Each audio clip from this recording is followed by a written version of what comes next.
All right, welcome everybody. There's a few other folks dialing in as I speak. It's good to see you all again.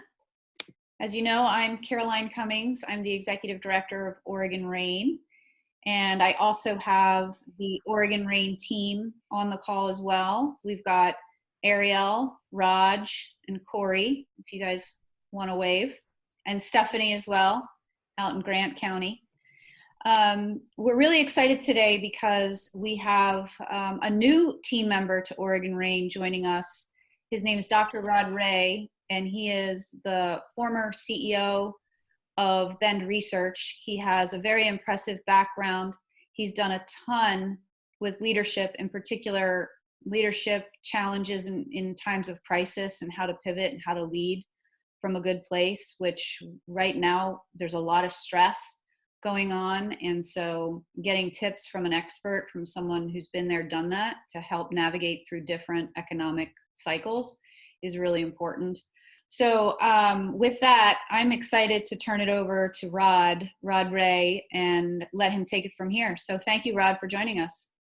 Hey, hi everybody. It's really a pleasure to be doing this, and I'm very, very cognizant of all the time everybody's putting in the next hour, so we'll have fun with this. Carolyn asked me to say just a little more about myself. I was born in Portland, moved to Bend when I was 8 years old in the 60s. And then I went to Oregon State University, got an engineering degree, eventually got a Ph.D. in chemical engineering, and came back to Bend and ran this company, Bend Research. And you know, you're talking about, we went through a lot of crises. Sometimes I think I created a bunch of them actually so I could solve them. So we'll talk about that a little bit today. So, okay, without any other things, let's go right into the slides. This first slide, of course, is meant to be a little bit funny, but I do a lot of, I have a little ranch in Bend and a big ranch in John Day, and I look at life kind of through the lens of things going wrong every day on a ranch. So that's why and my daughter was a rodeo gal, so that's why the life is a goat rodeo there.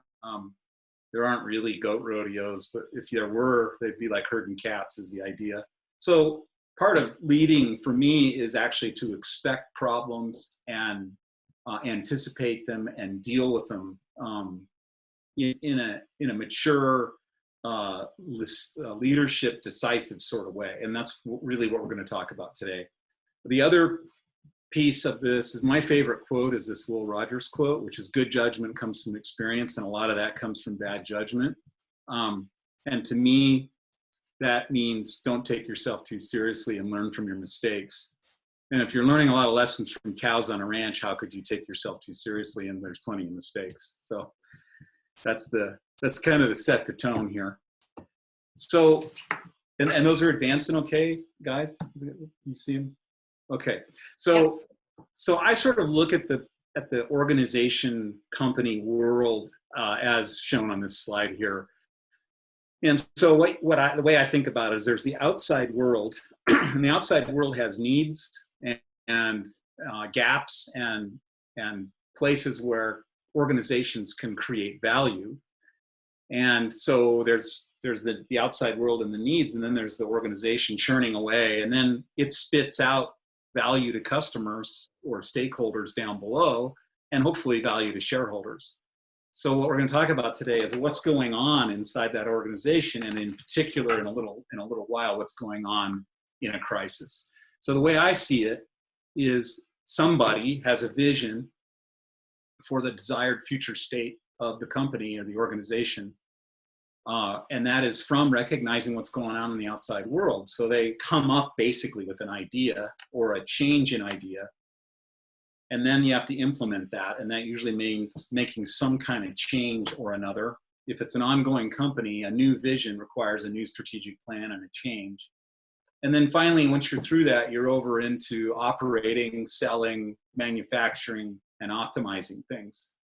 So this circle is the standard.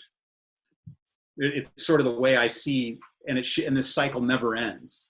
And you're usually operating over in the operational excellence tactical part of it, but not always, and in particular, not always in a crisis. So that's the view of the world and the organizations and the relationship to the outside. Now what I'm going to do is talk about 4 sort of leadership characteristics or acts that are super important to you as you lead through a crisis. And we'll connect all that up in a minute. So vision is the most important thing. So what is the desired future state of the organization? What are the products? What's the need you're filling in the world? And it's interesting because historically, and historical documents have shown that everybody knew we needed vision for thousands of years, and you can see that if you look in the Bible or in Islam and the Quran. So where there is no vision, the people will perish. Do not live without a vision. So this has been known literally for thousands of years. And most critically for what we're talking about today, vision is the other side of the crisis. It's the way through. It's what's on the other side. Where are we going? And that is achieved by the leader guiding and motivating stakeholders. So vision is so important. I'm actually going to give you a rancher example for a couple slides here. My son, who was little at the time, he's not little anymore, but we bought this ranch over in John Day. This is a picture of it. My wife could not understand, she's from LA, she just didn't get why I was buying this mud hole with all these weeds in it. And so I needed to give her a vision of what this would look like. And I was trying to teach my son vision and engineering and all kinds of skills like running backhoes. So I had to give him a vision in a different way. So this is what we started with, and this is what we ended with 10 years later. So this is just meant to imprint, this whole concept of vision. And the crisis for me was spending money on this ranch my wife couldn't figure out why I was doing, and getting through to the other side where it's a really cool place to go. So that's the metaphor. Another tool that I think is critically important to all leaders, but particularly leaders in crisis, is called Maslow's triangle. And you've probably heard of it, but just really in brief, it's called the hierarchy of needs. And so at the bottom of Maslow's triangle is basically food, drink, shelter, sleep, safety, that kind of thing. And up at the top is where most people are trying to get, where they're happy with their lives and they're fulfilled and they're doing good things and running good things and working with people. And the problem is, or the issue is in leadership, and in particular in crisis, is something like COVID or a big snowstorm like we hadn't been 2.5 years ago drives everybody down in Maslow's triangle to where they're just worried about survival. And if you're leading people, you have to really keep in mind that not everybody's fulfilled and happy. Some of them are actually worried about eating or shelter, and that's really true right now. So that's a really important tool. And then there's the concept of stewardship, which is, I really like to think this way. And back to my valley in John Day, the ranch, I think of myself as the steward of that valley in the sense that I was trying to leave it better than I found it. So the definition is to protect, maintain, and improve an organization entrusted to one's care. And this approach is super important during a crisis because, as Spock tells us, logic clearly dictates that the needs of the many outweigh the needs of the few. And that's super important because sometimes you may need to do something like lay off a person or two to save the whole organization. So this stewardship concept is, I think, critically important. And then finally, in the tool part of this, there's just the leadership part itself. And this was really, honestly, the hardest part for me when I became a CEO, was to realize how influential I was to all my folks that worked with me, and how even influential I was to their families, the community, and other stakeholders. And it was how I acted, like my adherence to principles and values, that was critically important to setting the culture of the company. And this is really important during a crisis. Like if you look worried, everybody will be worried. If you look confident, more people will be confident than worried. And then the other thing that they forget to teach in business school, or for that matter, engineering school sometimes, is it helps to be right. And that's where you get a lot of advice. So remember, the key thing here in this part of it is, remember, they're watching you like eagles. I used to sit in my car for a few minutes getting ready to go inside just because I didn't want to look worried. So that's the front end. That's the way I see organizations, and that's that's 4 tools that we'll talk through here and use in a minute.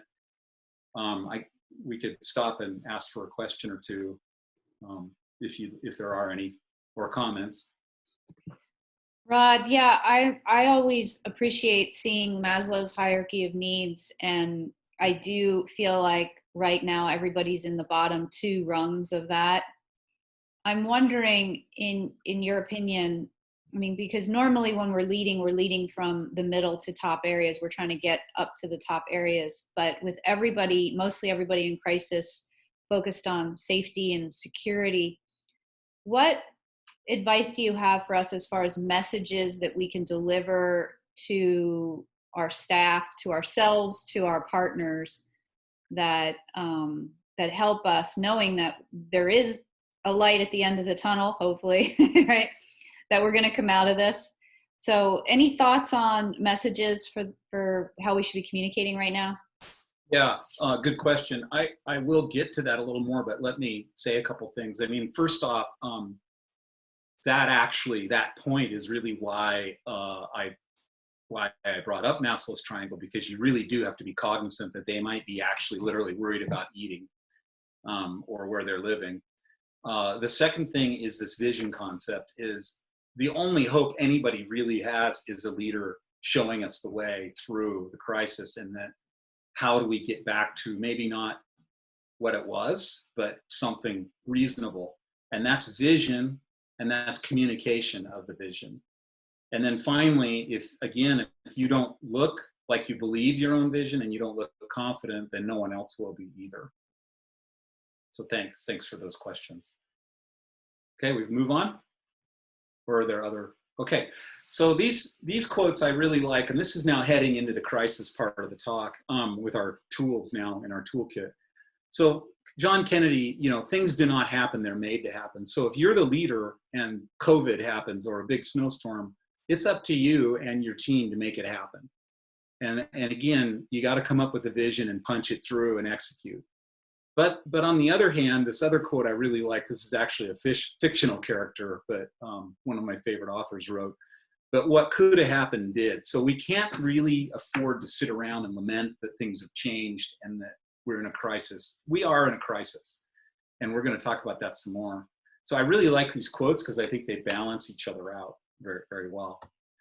So back to our circle, with the organization churning away, as I said, often we're down in the operational excellence, optimizing, making things, selling things, and then a crisis erupts. And so what do? Well, if you're the leader, you need to, recognize that there's a crisis. So that actually can be the hard part. And if you look at what happened with COVID, and I won't just blame our own leadership in America, everywhere around the world, it took people different times to figure out we had a crisis. In a big snowstorm, sometimes it's just past that 6 inches or 8 inches of snow, and when suddenly now we can't pick up the garbage anymore. So realizing you're in a crisis, and then asking initial good strategic questions, which we'll get to in a minute. And then you got to stop the bleeding. If it's a big crisis, you don't want to run out of cash. You don't want to run out of options. And we'll get to that too. And then guess what? Visioning, looking out to the future, and then some kind of plan that you can communicate to everybody. So let's talk about the strategic questions. So just a couple of things. I don't have time to really go through this and what it deserves, but I want to hit a couple of points. I think the most important thing here on the whole left side of the slide is being honest with yourself and your team. So that's what the gut check part is. So is this organization viable? And there's some restaurants around Bend that just decided right at the beginning they weren't viable to go through 2 or 3 months downtime, and they shut their doors. Or is part of your organization doomed? And if you decisively move on that, can you save the rest? And these are the kinds of questions. And this isn't like run around telling everybody in town while you're brainstorming, but this is the trusted small group being honest with itself. And if it looks like you need to cut bait on part of your organization, then do it decisively, communicate it, and tell everybody you're done with that and we're going to move on now. Sometimes it means, you know, the whole company, but usually it's just decisively moving on a piece. And in strategic planning, just a comment, in my experience, the hardest thing is always what not to do. It's not actually what to do. And then you got to be careful being emotional. It's easy to be emotional with your company and your livelihood and your employees' livelihood, and that's where you can really make mistakes. And lots of times you'll see people borrow money to save something that's going to fail anyway. So this is just all be honest. So, okay, let's say you've done that. You're going to go forward with all or part of your organization. So now you need the vision. So what is the initial future state, the one that you can shoot at in the next 2 or 3 months? And in our company, we had a time like this, and our mission statement actually was survive for about 3 months or 6 months. And then being personal leader, like right there leading personally, I'll get back to that later. What to continue, what not to do, what to change. And then ranking business activities, ranking employees, ranking resources, again, to decide what not to do. And I have some slides at the end we may not get to, but they're in there on how to do that. And then over-communicate the vision forward. So here is some more detail on that stop the bleeding beginning part of it. And these are just really kind of from my experience and things I just wrote down. But first off, if you're going to cut or downsize, do it right away. Do it smart. Think it through. Use the stuff I have at the end of the deck. But do it and then tell everybody we're done with that. We've done our downsize. We're through. And then they can all focus downstream. And this is to Carolyn's question. You know, if they're worried that there's more and more and more downsizing coming by attrition, you know, little steps, all that, everybody's going to be on edge. If you've done it and you can tell everybody you've done it, that's going to really pay off later. So do it against the ranking, be fair, tactful, and humane, explain why you did certain things, and do things that optimize people who are leaving their chances of getting another job. So that's just things like help them with their resume, help be a reference, that kind of stuff. And then get your key employees involved in the sense that a lot of times you can go to them and say, I want to keep you, but I can't pay you full salary. I can only pay you 80%.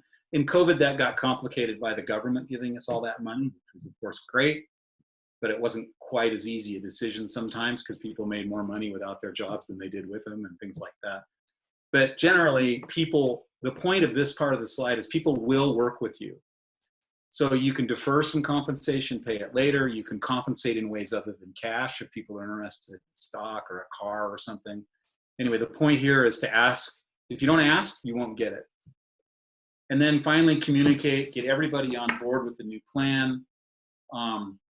Make it clear what we're going to spend and not spend on things like travel or conferences or consultants, things like that. Pay attention to supplies and inventory levels and that kind of thing. All of this is to preserve cash. Slow down your payables. Go talk to your landlord.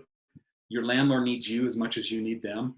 So that's worked for a lot of people I've advised. And then you can always sell some assets. A nonprofit I work with sold a bunch of vehicles. So I know I went through that fast, but there's a list of things hopefully helpful. So let me stop real quickly and see if there's a question before we move on to change. I think you're doing great. Keep going. Okay, we're going to go. So now we've done an initial plan. We've communicated it, and now we've got to change things. So we've got to go from where we were to where we're going to be. So we're going to talk through change. And in my opinion, crisis management, crisis leadership is pretty much all change leadership. So there's a new vision out ahead. It's the way through, which we've already discussed. Sometimes you need two. Sometimes you need one for a short period just to get through and get the cuts made, get reconfigured, and then you need a longer term one. And then we're going to talk about resistance to change and how much information is in that. We'll talk about that in a minute. And then there's the power of questions. If you're getting resistance and you have experienced key people, make sure you're asking them all along what their ideas are and their guidance. So talking about change a little more deeply here, this graph is a kind of a graph of confidence over time. So you're going along on that circle in number 3, and everything's fine, and the confidence is high, and then the news comes, for United States, that was early February with COVID. The news came, and we realized we had problems, and it became very uncertain what was going to happen. Everybody's confidence went down, and I would argue we're near a low point actually right now. It's starting to emerge what the vision is out ahead and where we're going next. We've started to see some plans from governors and that kind of thing. And then the confidence builds up. The real key here from a leadership perspective is change happens instantaneously the day that you realize you're in a crisis and decide to change things. The transition takes a long time. And the other thing is the leader has usually thought through this ahead, and the followers and employees, it takes them some time. So from a leadership perspective, it's coaching them, being there personally, asking a lot of questions, and aiming them towards where we're headed in that vision. What's on the other side. So with this in mind, we'll talk a little bit just for a minute. Caroline actually talked about this right before we started talking with all of you. This whole crisis can be a huge opportunity, actually. There's a lot of organizations I work with around Bend that have actually really impressed me with how they've changed their business. The Chinese food place we go realized it was really not working. They were losing money on the restaurant part because their takeout was 80% of their business, and now they're not doing the restaurant. They're actually making more money. So they're not going to have a restaurant anymore. So change can be an opportunity, and as a leader, you should be looking for those opportunities. And we all have heard stories through COVID about companies that have already come up with innovations and things. But if you do come up with a new idea because of all the change around you, then realize that you have to take your company through yet another change process. And then let's talk about resistance, because I'm sure every single one of us has run into resistance or tried to advise people who are resisting the change that's inevitable. So I wish I had learned this lesson 20 years earlier than I did. I used to get quite angry actually at resistance, because it was like, why are you in my way? I know where I'm going. I know what to do. Why are you resisting? And what I realized, some was just getting older, but also reading a lot and really doing a lot of work on interviewing people and so on, is how much information is in resistance. It's a treasure trove, actually. And so when you run into resistance, the first thing is you should anticipate it's going to happen in the first place. And just, this is one of these hope is not a strategic plan things. So hoping resistance isn't going to happen isn't going to work, because it is. And you'll just sort of look stupid if you don't. So anticipate it, value it, and learn from it. And it's just a good place when you see resistance to go ask the person, what's bothering you? I can see something's bothering you about this. I can see you don't think parts of this are going to work. What is it? And ferret out that the truth in why they're resisting. And in that, you will not only learn a lot, but you will look cool, because you'll look all mature and like you're not freaking out and you're not mad at them. This is magical. So this is the most important thing of all. And this is one of the biggest pieces of advice I give as a consultant is, where is the resistance and what are the people saying about why they have the resistance? Another place that you get resistance is because of Maslow's triangle. And so, you might have to make changes. You might take somebody to save their job. You might have moved them from one team to another, and now they're out of their belongingness and love place in the Maslow's triangle, and they're in another. And you think, I saved their job. Why aren't they happy? And they should be, but in fact, there's another thing going on. They've just lost their team.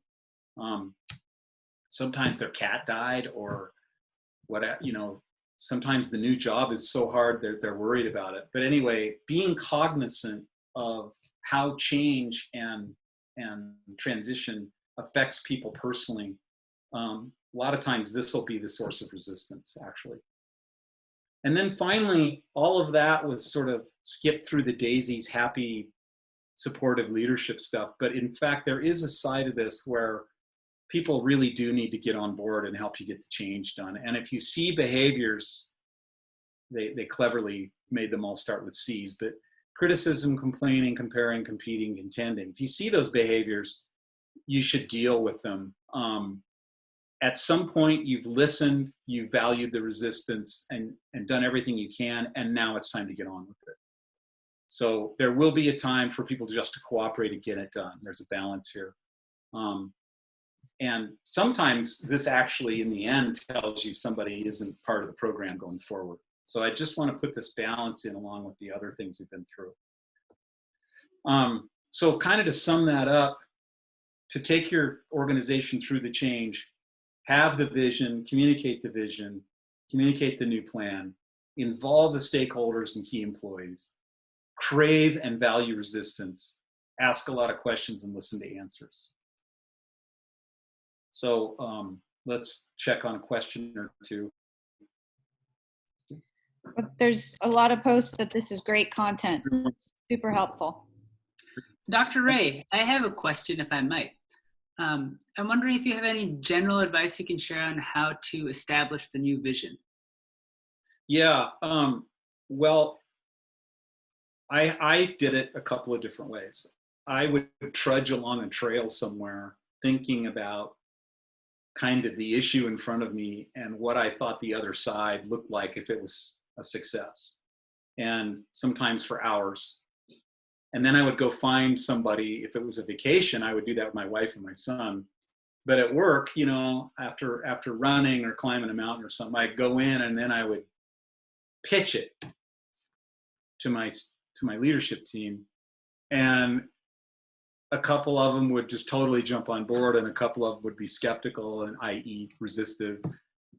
And we would talk, and our rule was we kept talking till we got to what we called truth. And that's sort of what felt right.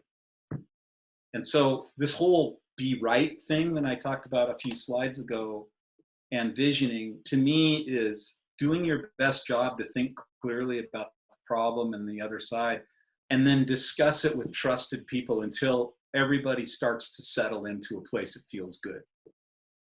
But on the pure visioning part, it's really that envisioning what's going to come, what success looks like. For us at Bend Research, we lost our main customer, and what it looked like to me was 2 years later, I had to have 80% of those revenues back, and I drove everything I could towards that. But, you know, tactically in smaller businesses these days in COVID, sometimes that looks like a smaller company, a more lean company, maybe slightly different market presence, different product maybe. A lot of people are delivering things and so on. They didn't do that before, you know. So it's the desired future state. What do you want it to look like at the? So I hope that helps a little. We can talk more about that. It does. Thank you. Yeah. Okay. So finally, we've gotten through. We've got our vision, and maybe we've been through a couple visions, and we've changed the organization. Now it's time to refocus operations on the new normal. And this is a place to be really careful. And this is something that I've run into a lot consulting the last few weeks, is a lot of employees / stakeholders are like, well, when we get back to normal, it'll all be okay. And guess what? I don't think we're going back to normal in almost any case. And, you know, maybe after a snowstorm, but not maybe after something like COVID or a war or something like that. So this is a place to be careful and manage expectations. So you got to go to part of the vision is, what is the new normal? What are things going to look like now in the future? And this takes personal leadership. And a lot of people will think it's micromanagement. We'll come to this in a minute. But micromanaging is actually okay for a couple of months or for a period of time during a crisis, because you don't actually know what to tell them to do anyway. So a lot of times you have to go in and help them figure it out and then back away. So the deal is I'm getting ahead of myself. So managers should begin optimizing things, and the leader should start thinking about what's next. So what's next for us COVID post 2 years and let the management start to run the company again. So back to this personal leadership thing, I already said all this stuff, but it's okay to micromanage while you work out what to do. What you do is just make an agreement that when we figure it out, I'll back off and quit micromanaging and you can run things. This happens in the military all the time. You know, right at the crux of an action, the leader will be right there pulling triggers and pointing the way, and then he'll back away and let them finish it off. And in lots of other situations. And in the COVID crisis, a lot of companies, as we've already talked about, have changed what they do, and somebody's got to figure out what that is. But you're trained not to micromanage, so there's a balance in here. And my opinion is you just make a deal. I'm going to micromanage. You're going to be okay with that. In 2 months, I'll be gone. Okay, and then the other part, another thing about this, another place there's opportunity in a crisis, or really at any time, is best practices. And so it, you know, everybody's hyper looking around. How's that guy doing it? How's this guy doing it? And my advice is to shamelessly steal and incorporate anything you can find that's better than the way you do it, unless that's illegal to do. And that's what we did. We incorporated a lot of best practices from our customers or other competitive companies. Anytime we had a new person come into our company, we would ask them what best practices they would put into our company. This crisis kind of environment is a great time to identify best practices. And that's just the point of the slide. Okay, so we have another quote. We're almost done. I really like this quote, especially because of who said it. Seems kind of counterintuitive, but know the rules well so you can break them effectively. And you know, the rules should be followed, but in fact, they should also be improved. And during crisis, like COVID is a good example, some of the old rules actually make no sense. And so we can't just like break them, but helping to improve them and point out where they can be improved is the point here. Let me just go ahead and finish, and then we can talk for whatever time we have left. Now what you've done now, if you've been through this whole deal here, is you've created an initial vision, an initial strategic plan. You've led through the initial change and transition, and you've begun operational excellence towards achieving a new vision and the new normal and the new order. And you're maybe even starting to optimize things. You should let all that happen, but also continue as the leader to observe the outside world and look for new patterns. And there's going to be more opportunity happen as this all unfolds. So you got through it, but there's still more there's still opportunities out there, especially if you've done a good job preserving your cash and you have some options. So then you probably need to refine your plan, maybe even come up with a new one in a shorter period of time than normal, because you may not have got it quite right. And then if you do that, you're into change again and transition again. So that's why that's a circle. And then a new round of operational excellence. And always remember they're watching you through this whole thing. So there we go. I know that you probably have to play all that back in normal speed later, but. No, that was really helpful. You know what I realized? I don't know if we've shared what Bend Research was when you were the CEO. Could you share a little bit more about what the company did, and then maybe give us an example of a struggle you had as a leader and how you got through it when you were there? Yeah, Bend Research was actually founded in like 75. I worked there as a kid and then eventually was CEO. We developed technology for pharmaceutical companies that made difficult to deliver drugs work.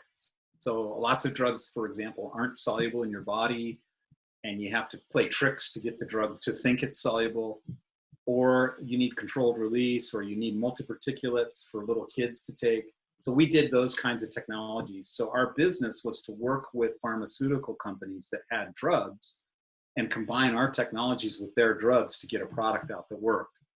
And when in 2008, which was the last national crisis, that I became CEO, and kind of overnight, actually, which is a whole nother story. And our main customer was about 80% of our revenues, went away 2 weeks later by coincidence. They tell me it wasn't because of me, but who knows. So the crisis was, I thought that we lost 80% of our revenues and we had to build back business. We had a really good balance sheet, lots of cash, and we cut the company back. I did a lot of things on that slide. I showed a lot of the things on that slide, actually, we invented during that period, and we preserved our cash. So we had 2 years to build our business back in. And it was the kind of business where sales cycle for things like technology and research and development is like a year long. So we needed the time. The crisis part was, we had that all underway and rolling, and then the economy died in October of 2008, as you recall. So we were in the middle of that too, which turned out to be an opportunity because we could hire anybody we wanted, and the pharmaceutical industry actually didn't crash. But the crisis part, you know, was we had $40 million of revenues to make up from zero. And I will tell you, I wasn't sure we could do it.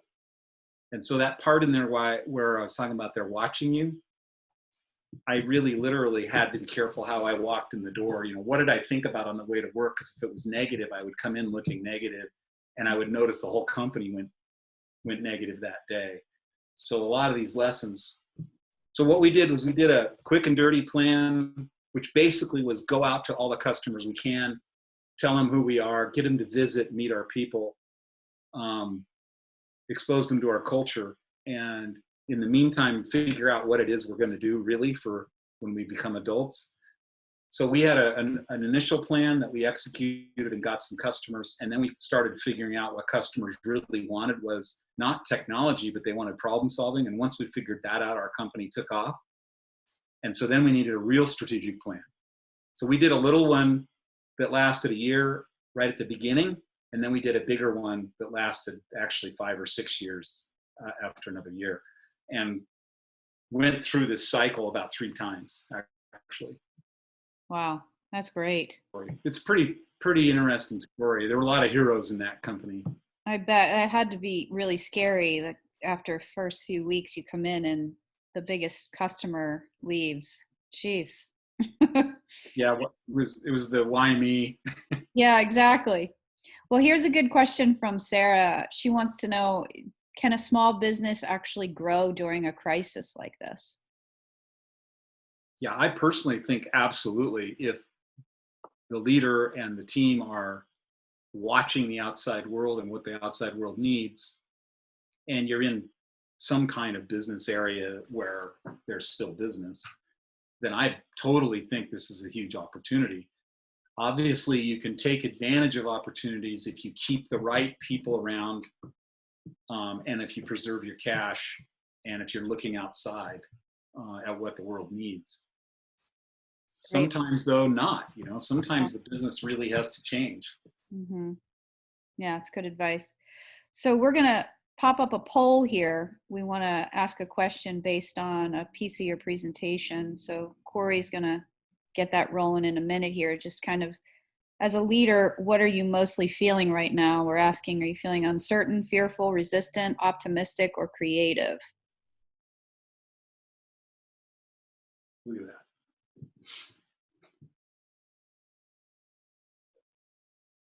Perfect. Yeah. Well, you do have an audience of entrepreneurs. Yeah. So mostly there's going to be a mix, but we'll leave it open for like another 10 seconds.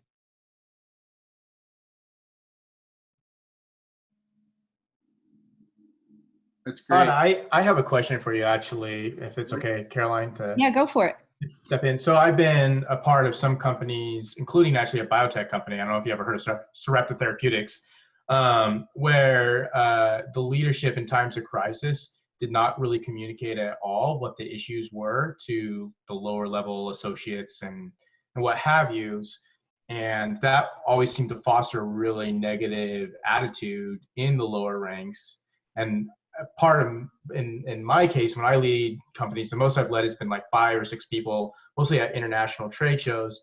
I tend to be overly honest and just tell them, hey, things are looking rough this year. Like, we are really going to have to hustle if you guys want bonuses and all that.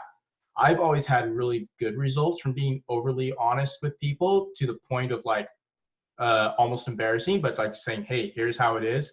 What is your opinion on that? And do you think a good leader would always be completely honest with the people following you? Or do you think there are times to not say all the information? Or do you think it's a case-by-case thing?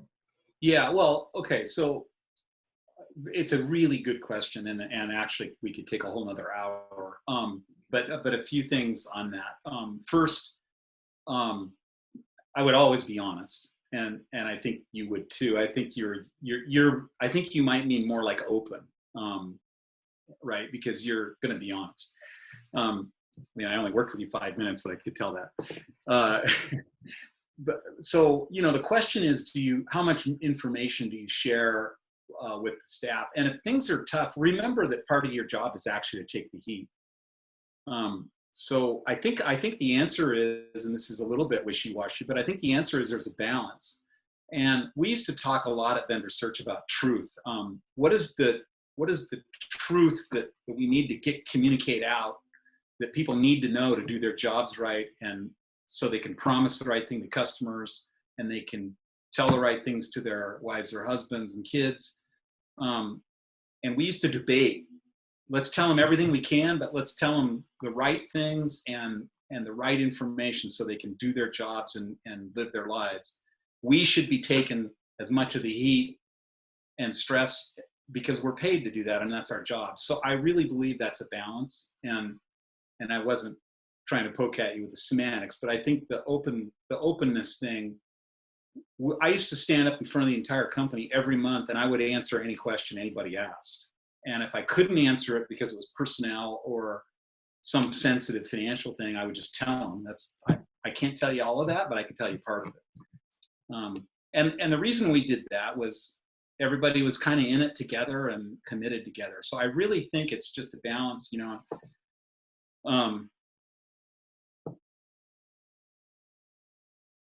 I think on the other side, probably to state the obvious, but it's not right to mislead people in any way. I mean, if you're not sure of their jobs and they come ask you, you got to tell them, because they might have another opportunity. Mm-hmm. So anyway, I will stop. Like I said, you can talk about that one. It's a really, really good question. That is a good one. Thanks for answering it. So is everybody seeing the results here? I'm optimistic about it. We've got 69% who are feeling creative, 15% feeling optimistic, and 15% feeling uncertain. And I think depending on the day, I go in and out of all of these. Yeah. So I am excited to see how much creativity there is, and we are finding entrepreneurs who are pivoting and coming up with new product ideas, and it's really wonderful to see how different people respond during the crisis. So thank you guys for taking that poll. I don't know, Rod, did you want to comment on any of those results? Actually, yeah, it's awesome, number one. Number two, I'm trying to sort of put that together. What do I see in what I'm doing every day right now, which is mostly trying to help small companies and nonprofits survive through this. And I think happily, I'm seeing about these same numbers, actually. I think that's a little bit kind of being an American. I mean, you know, as a society, we've generally done well under crisis. And I'm just continually amazed by what I see as far as you just said, new ideas. And so that's really great to see. Great. And if anybody has any questions, you know, there's 21 of us on the call, so feel free to just unmute yourself and go ahead and ask, but I'm going to ask one while you guys are thinking about it. It's sort of a follow-up on what Corey had talked about. Being transparent and being open is really key. One of the things that I'm curious about is, you know, timing is everything, right? Like when you share the right piece of information or a scary piece of information, is there any kind of sort of litmus test that you would check in on with yourself or with your executive team on how to know when is the right time to share bad news? Yeah, you're asking me? Yes. The way I did that was I had a leadership team, but I also had a second command who was sort of first among equals.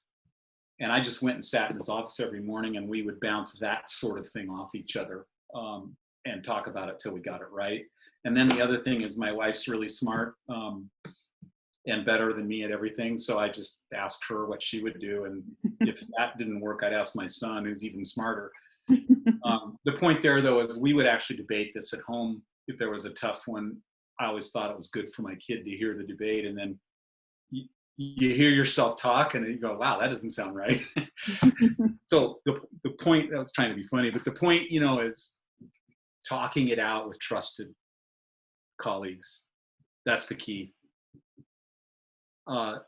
What's unsaid there, which I touched on, but when I give the whole course, trying to always do the right thing and follow good principles and values, but above all, trying to do the right thing. If you're always trying to do the right thing and you talk with trusted people, you're going to get this right 80% of the time. Yeah, I agree. That is a good one. And I think that's actually a good place to conclude things.